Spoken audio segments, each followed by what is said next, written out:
My name is Mark Foster, and I destroyed my wife's life with video evidence and one calculated move. She deserved every second of it. I'm 40 years old, an electrical engineer who spent 12 years building what I thought was the perfect life. Stable career at Morrison Tech, a 4-bedroom colonial in Westfield with the white picket fence and 2-car garage, and what I believed was a loving marriage to Lisa. We had Ryan, our 8-year-old son, who meant everything to me. I thought I had it all figured out. Looking back, I was pathetically naive. The devoted husband who worked 60-hour weeks to keep us comfortable, who never questioned when Lisa lost her marketing job during the pandemic and decided to stay home, who trusted her completely when she said she was finding herself and needed space to figure out her next career move. I believed every word because that's what married couples do. They trust each other. Our life had all the hallmarks of suburban success. Weekend barbecues where Lisa played the perfect hostess, laughing with neighbors while I grilled burgers for Ryan and his friends. Family trips to Miller Park where I pushed Ryan on the swings while Lisa took pictures for her Instagram. Bedtime. Stories every night. Sunday morning pancakes. The comfortable routines that made me feel like I was winning at life. I remember telling my brother Dave that marriage was about partnership, about building something together that was bigger than either person alone. Lisa and I are a team, I'd say, actually believing the words coming out of my mouth. I was so goddamn proud of what we'd built. That was before Tuesday, October 15th. Before I came home at 3:30 p.m. with a migraine that felt like someone was driving, nails through my skull, expecting to find Lisa reading on the couch while Ryan watched cartoons. Instead, I found my son crying alone in our living room, his face red and streaked with tears, clutching his stuffed elephant like it was the only solid thing in his world. "Daddy," Ryan sobbed, running into my arms with the desperate relief of a child who thought he'd been abandoned forever. "Mommy left and she said she'd be right back, but that was forever ago and I got scared." My heart stopped. Lisa had left our 8-year-old son alone in the house. Not for 5 minutes to grab the mail, but long enough for him to panic, long enough for real fear to set in. I held Ryan tight, feeling his small body shake against my chest, and something cold and hard formed in my stomach. 20 minutes later, Lisa burst through the front door, breathless and flushed, her hair slightly messed and her lipstick gone. She looked startled to see me home, then guilty, then defiant in rapid succession. "Mark!" "I didn't expect you home so early," Lisa said, her voice too bright, too casual. "I just ran next door to borrow some salt from Tom. You know how neighborly he is. Tom Brennan, our 42-year-old bachelor neighbor who'd moved in 6 months ago. The divorced architect who always seemed to be working in his front yard when Lisa took her afternoon walks. The same man who'd offered to help fix our fence last month while I was at work." "Salt," I repeated, looking at her empty hands. "For 20 minutes? We got talking about his garden renovation. You know how I love landscape design," Lisa replied. The lie rolled off her tongue so smoothly it made me sick. "I'm sorry, honey. I didn't think Ryan would get upset." But she wasn't looking at Ryan. She wasn't looking at me either. Her eyes kept sliding away, focusing on the wall, the floor, anywhere but the two people whose lives she'd just betrayed. That night. I lay in bed listening to Lisa's careful, even breathing and replaying every detail. Her flushed face, her missing lipstick, the way she'd said Tom's name with just a little too much familiarity. The 20 minutes our son had spent alone and terrified because she couldn't resist whatever was happening next door. My engineering mind kicked in, the same analytical process I used to troubleshoot circuit boards and identify system failures. Every suspicious behavior became data points. Every inconsistency became evidence of a larger malfunction. And I realized that the woman sleeping next to me, the mother of my child, had become a problem that needed solving. I'd spent 12 years trusting Lisa completely. 12 years believing in us, in the life we'd built, in the promises we'd made. But trust, once broken, can't be repaired. It can only be replaced with cold, hard knowledge. That's when I decided to find out exactly what Lisa was doing next door and exactly what I was going to do about it. Because no matter what it cost, no matter how far I had to go, I was going to protect my son and make sure she paid for choosing her selfish desires over his safety. The devoted husband died that night. What took his place was something much more dangerous. Wednesday morning, I kissed Lisa goodbye like nothing had changed. I made Ryan breakfast, helped him find his soccer cleats, and drove him to school with a smile on my face. But inside, I was calculating. During my lunch break, I drove to Best Buy and purchased 4 wireless security cameras with my personal credit card. Small, discrete models that could stream directly to my phone and record everything to cloud storage. I told the sales clerk they were for monitoring our basement workshop while I was at work. Another lie in a marriage that was suddenly built on them. That evening, while Lisa gave Ryan his bath, I installed the cameras.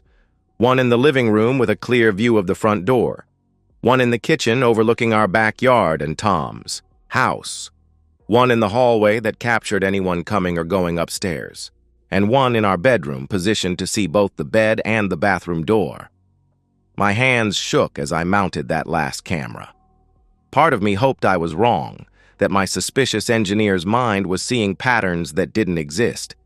But a larger part, the part that remembered Ryan's tears and Lisa's guilty eyes, knew I was about to document the end of my marriage. Thursday at work was torture.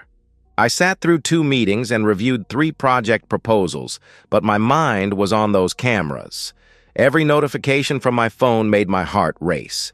My colleague Janet noticed my distraction during the afternoon project review. "You okay, Mark? You seem a million miles away," Janet asked. "Just tired," I lied, checking my phone for the dozenth time. "Ryan had nightmares last night." At 2:47 p.m., the living room camera sent me a motion alert. I opened the app on my office computer and watched Lisa walk through our front door. She moved quickly, checking her reflection in the hallway mirror, smoothing her hair and applying fresh lipstick. She was wearing the blue sundress I'd bought her for our anniversary, the one she said made her feel beautiful. At 2:52 p.m., she left through the back door. At 2:54 p.m., the kitchen camera captured her walking across our yard toward Tom's house. She knocked once, then walked straight in. He was expecting her. I sat in my office cubicle, surrounded by the familiar hum of computers and fluorescent lights, and watched my wife disappear into another man's house. The woman I'd trusted with my child, my home, my entire life was casually walking into the arms of our neighbor like she owned the place. My chest felt tight, like someone was slowly crushing my rib cage. My vision tunneled until all I could see was that blue dress, my anniversary gift, disappearing through Tom's back door. At 3:15 p.m., I called the school. "Hi, this is Mark Foster, Ryan's dad. I need to pick him up early today for a dentist appointment." I drove straight to Westfield Elementary, my hands white-knuckled on the steering wheel. Ryan bounded out of his classroom with his usual energy, chattering about art class and playground drama, completely unaware that his world was crumbling around him. "Where's Mommy?" Ryan asked as I buckled his seatbelt. "She had errands to run, buddy. We're going to surprise her at home." We pulled into our driveway at 3:38 p.m. Lisa's car was there, but Lisa wasn't. Ryan ran inside calling for her, then looked confused when she didn't answer. "Maybe she's taking a nap," I suggested, my voice steady despite the rage building in my chest. "Why don't you play with your Legos while I make you a snack?" At 3:55 p.m., the motion sensor chimed. I watched Lisa hurry through our back door, her hair disheveled, her lipstick gone again, her sundress wrinkled in ways that told me everything I needed to know about how she'd spent the last hour. She froze when she saw me in the kitchen, her face cycling through surprise, guilt, and practiced innocence. "Mark, you're home early again. Is everything okay?" Lisa asked.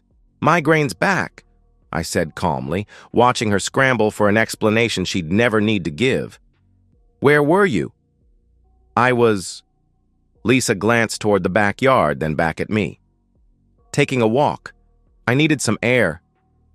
For 50 minutes? While our son was alone? I lost track of time. You know how I get when I'm thinking, she replied, moving toward Ryan, who was building a castle in the living room. But I caught the way she checked her reflection in the microwave door first, making sure she looked like a woman who'd been walking instead of our neighbor. That night, I uploaded the camera footage to my secure cloud storage. Then I opened a new folder on my laptop and labeled it Evidence, because that's what this was now. Not a marriage, not a family, but a legal case waiting to happen. As I worked, Lisa sat beside me on the couch watching Netflix, occasionally commenting on the show or asking about my day. She played the part of loving wife so perfectly that I almost admired her performance. Almost. But every time she spoke, all I could see was that blue dress walking into Tom's house. All I could think about was my son crying alone, while his mother chose her affair over his safety. The devoted husband was truly dead now.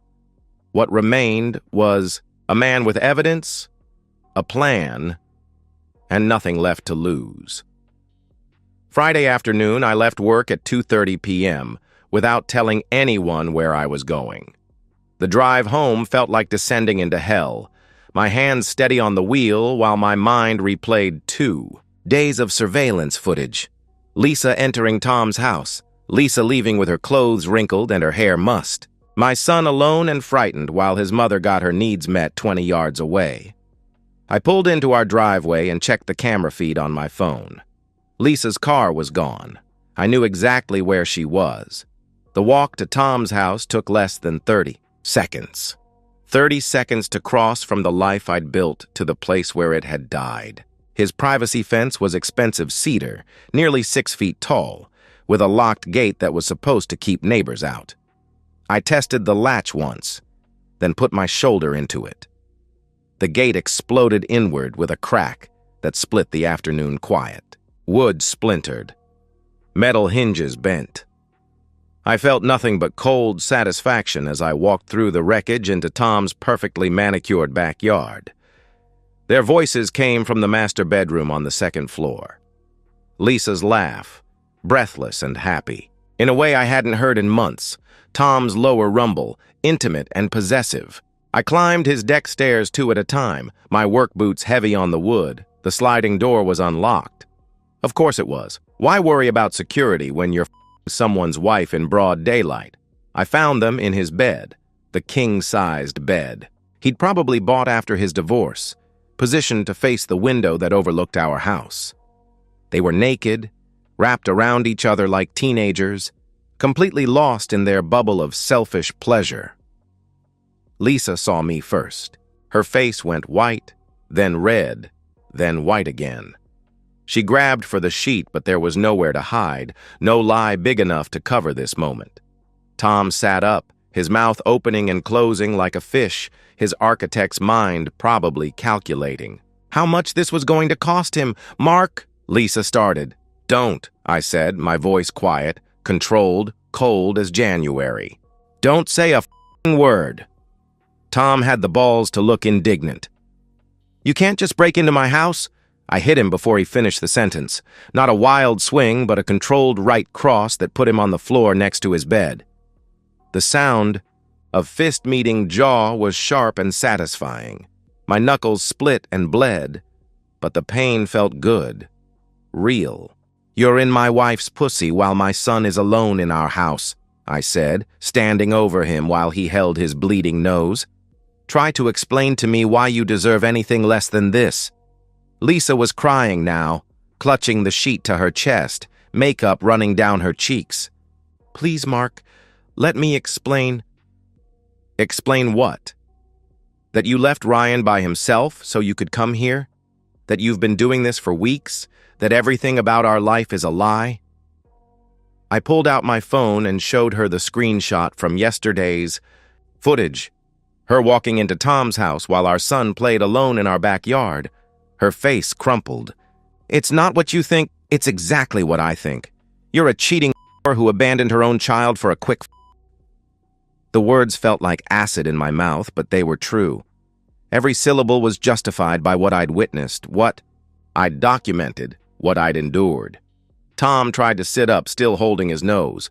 Look, man, I'm sorry about... I kicked him in the ribs, not hard enough to break anything, but hard enough to make my point. You're sorry? You're sorry? I leaned down until my face was inches from his. You helped her abandon my son. You helped her destroy my family. Sorry doesn't begin to cover what you owe me. Lisa was sobbing now, desperate and ugly. Please. Mark, I love you. This was a mistake. It didn't mean anything. If it didn't mean anything, why risk everything for it? Why leave Ryan alone and scared? Why lie to my face every single day? I stood up and looked at both of them, naked, pathetic, caught in the wreckage of their selfish choices. The rage was still there, but underneath it was something colder and more dangerous. Clarity. Get dressed, I told Lisa. Go home to your son and figure out how you're going to explain this to him when you lose custody.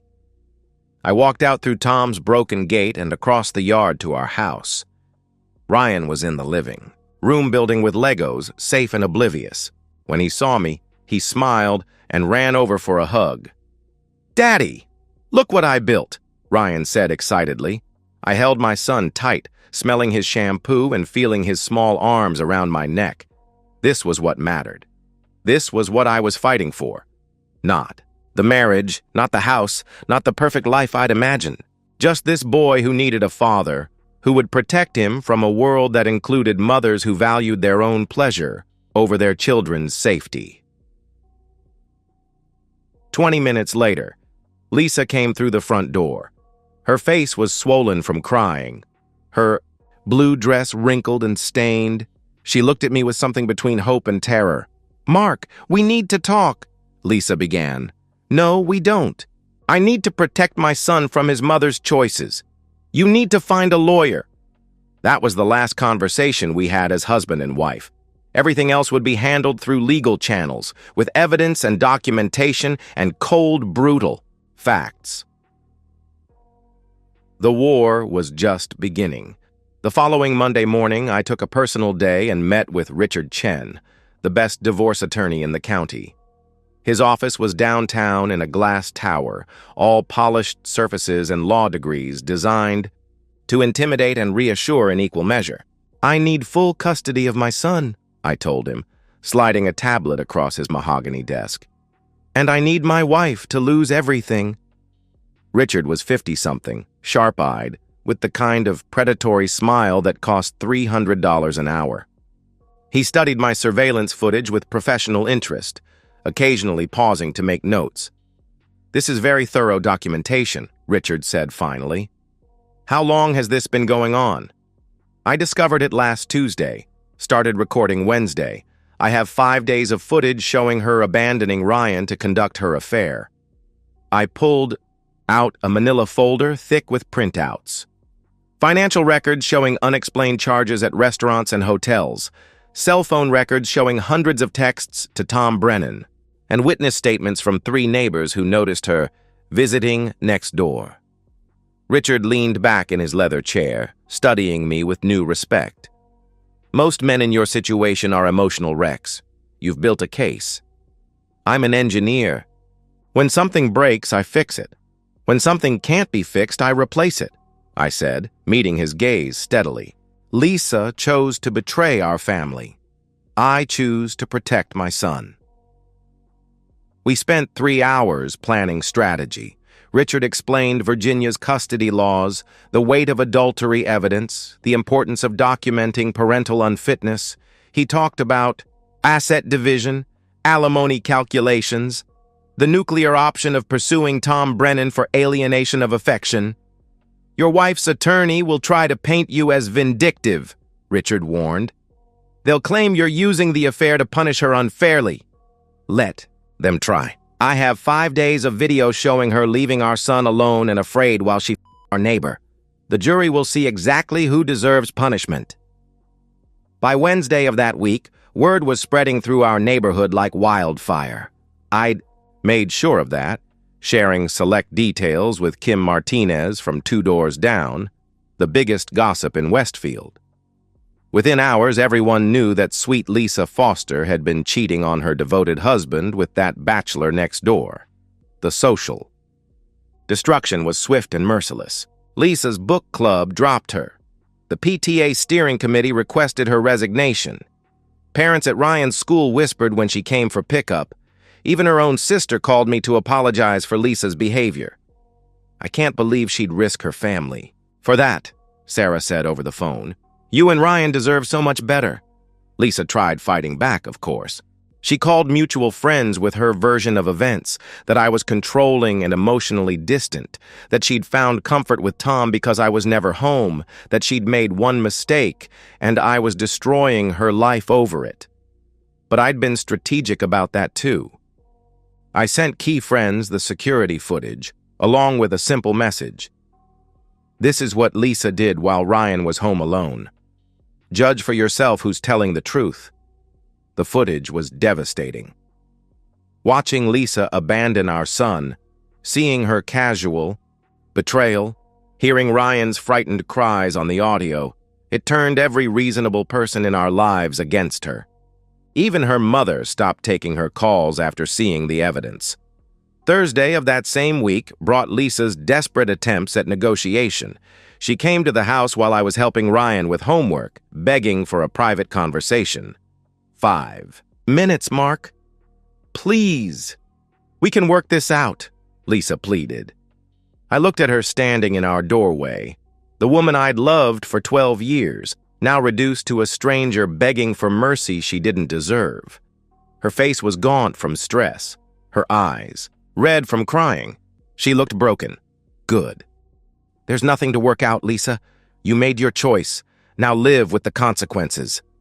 I'll end it with Tom. I'll do marriage counseling. I'll do whatever you want. Lisa continued desperately. What I want is full custody of Ryan and for you to disappear from our lives, I replied coldly. What you want stopped mattering the day you chose your affair over our son's safety. She tried one last manipulation, the kind of emotional blackmail that might have worked on the old Mark. You're going to destroy Ryan's relationship with his mother over one mistake? You destroyed that relationship when you made it. I'm just documenting the damage. Friday of that week, Richard called with an update. Lisa's attorney is pushing for a quick settlement. Shared custody, 50-50 asset split, reasonable alimony. They want to avoid a trial. No deal. I want full custody, the house, and Lisa gets minimal assets. If she wants to fight it, we'll destroy her in court with her own choices. That's going to be expensive, Richard warned. I don't care what it costs. Some things are worth more than money. The weekend after my lawyer meeting, Tom Brennan put his house up for sale. The for sale sign went up Saturday morning, and by Sunday evening he was loading boxes into a moving truck. He never made eye contact with me, never tried to apologize or explain, smart man. He understood that some mistakes have permanent consequences. Lisa filed her response papers the following Monday morning, requesting joint custody and claiming I was using the affair to manipulate the courts. Her attorney painted her as a devoted mother who'd made one error in judgment and deserved forgiveness. Richard's response was surgical. We submitted every piece of evidence, video, photos, financial records, witness statements. We documented every instance of Lisa leaving Ryan alone. We showed the pattern of deception, the calculated betrayal of trust, the fundamental unfitness of a mother who valued her sexual pleasure over her child's safety. The mediator took one look at our evidence and suggested Lisa's attorney advise their client to accept our terms. Even opposing counsel seemed disgusted by what the footage revealed. Within 6 weeks of filing the initial papers, it was over. Full custody to me. The house, the savings, Ryan's college fund, all mine. Lisa got her personal belongings, her car, and enough money to rent a small apartment across town. No alimony, because Virginia doesn't reward adultery. The woman who'd once shared my bed, my home, my dreams was reduced to every other weekend visits with the son she'd abandoned for a quick thrill, justice served cold and calculated, exactly the way she'd served her betrayal. 3 months later, Lisa came to collect the last of her belongings. Some photo albums, her grandmother's china, boxes of memories from a life she'd thrown away. I watched from the kitchen window as she parked in what used to be her driveway, sitting in her car for several minutes like she was gathering courage. She looked terrible, thin, hollow-eyed, wearing clothes that hung loose on her shrinking frame. The confident woman who'd laughed in Tom's bed was gone, replaced by someone who moved through the world like she was apologizing for taking up space. Ryan was at soccer practice, which was intentional. I'd made sure he wouldn't be here for this final scene. The boy had been through enough without watching his mother's complete defeat. Lisa knocked on the front door of the house where she'd lived for 8 years. I let her wait 30 seconds before answering, because even small demonstrations of power mattered now. "Hello, Mark," Lisa said quietly, her voice careful. "I know you said I could get my things today. They're in boxes in the garage. Take what's yours and go." She nodded and walked past me, not meeting my eyes. The house felt different with her in it, smaller, tainted by the memory of what she'd done here. I followed her to make sure she didn't take anything that wasn't specifically hers. In the garage, she opened the first box and found her college yearbooks, sorority photos, mementos from before we'd met. Her hands shook as she lifted out a picture of us from our honeymoon in Hawaii. Young, happy, completely in love. Or so I'd thought. "I kept thinking you'd change your mind," Lisa said quietly, not looking at me. "That you'd remember we had something good once. We had something built on lies. I just didn't know it yet." She flinched like I'd hit her. "It wasn't all lies, Mark. I loved you. I loved our family. You loved the security. You loved having someone else pay the bills while you figured out what you wanted. You loved playing house until something more exciting came along." "That's not fair," Lisa protested. "Fair?" I stepped closer, letting her see the controlled anger I'd carried for months. "You want to talk about fair? Is it fair that Ryan cries at night sometimes, asking why Mommy doesn't live here anymore? Is it fair that he blames himself for not being good enough to keep his family together?" Her face crumpled. "I never meant for Ryan to get hurt, but he did get hurt. Because you made a choice. Every time you walked out that door to Tom's house, every time you left him alone and scared, every time you lied to his face, you chose your affair over his well-being." She was crying now, ugly sobs that shook her whole body. "I know I made mistakes. Mistakes are accidental. What you did was calculated. You had keys to his house, Lisa. You planned this. You chose this. And when you got caught, your only regret was losing your comfortable life, not destroying your son's childhood." "Please," Lisa whispered. "I'm trying to rebuild my relationship with Ryan. I'm in therapy. I'm working on myself." "Good for you. Do it somewhere else." She looked around the garage at the boxes containing the remnants of her old life. "You got everything you wanted? The house, full custody, your revenge. Are you happy now?" I thought about that question seriously. Happy wasn't the right word. Satisfied, maybe. At peace with the consequences of her choices. Confident that I'd protected what mattered most. "I'm doing what I have to do to give Ryan a stable home with a parent who puts him first. If that makes you uncomfortable, consider it a learning experience." She loaded the last box into her car with shaking hands, then turned back to me one final time. "I hope someday you can forgive me. I hope someday you can forgive yourself. But that's not my problem anymore." I watched her drive away down Maple Street, past the neighbors who now crossed to the other side when they saw her, past Tom's old house with its new owners, past all the wreckage of her choices. She turned the corner and disappeared from view, taking nothing with her but the consequences she'd earned. Later that evening, Ryan and I made dinner together. His favorite spaghetti and meatballs. He chattered about soccer practice, homework, plans for his upcoming birthday. Normal kid things, the kind of conversation that happened when a child felt safe and secure. "Dad," Ryan said as we cleaned up, "are you sad that Mommy doesn't live here anymore?" I thought carefully about my answer. "I'm sad that things didn't work out differently, buddy, but I'm happy that we have each other. And I'm happy that you're safe and loved." He hugged me tight around the waist. "Me too." That night, after Ryan was asleep, I sat in my home office looking at the security camera footage I'd saved in my evidence folder. Lisa walking into Tom's house. Lisa abandoning her child for selfish pleasure. Lisa choosing betrayal over loyalty, excitement over responsibility, lies over truth. I deleted the folder, all of it. The evidence had served its purpose, and I didn't need to carry that poison anymore. What mattered now was building something better, a home where trust meant something, where promises were kept, where a little boy could grow up knowing his father would never abandon him for anything or anyone. The devoted husband was gone forever. In his place was something stronger, a father who'd learned that some battles are worth fighting, some lines are worth defending, and some choices have consequences that last a lifetime. Lisa made her choice. I made mine. And in the end, justice. Wasn't about revenge. It was about protecting what mattered most and making sure the right parent got to raise our son. I won. And that's the end of today's story. If you enjoyed it, please give this video a thumbs up and drop a comment below.